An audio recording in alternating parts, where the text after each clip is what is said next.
Well, we became interested in doing cover crops through the Iowa Soybean Association. I became a member of the board in 2008. We was heavily involved in doing cover crop trials and research trials on our farms. In 2012, cover crops was the focus of attention.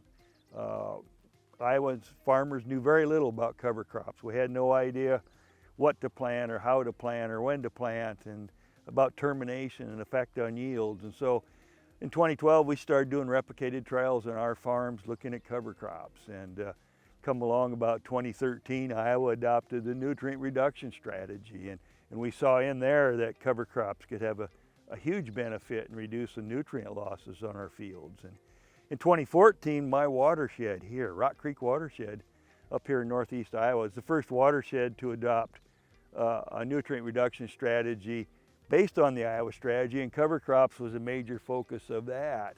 And so we just started building up more and more reasons to start using cover crops on our farms, and we started, using cover crops at least on half of our acres, that half that was going to soybeans, because that was the simple step.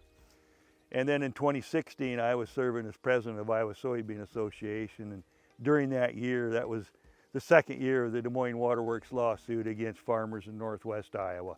And it was all about nutrients. It was about keeping nutrients out of the water and about high nitrate levels. And at that time, I had learned enough about tile water studies on our own farms to know that we needed to take another step forward and go to 100% cover crops, figure out how to make them work, because we knew we could reduce nitrates and phosphates from leaving the land and enhance our water quality. And so we did. We moved forward, and this is 5 years under our belt now of 100% cover crops on our farm.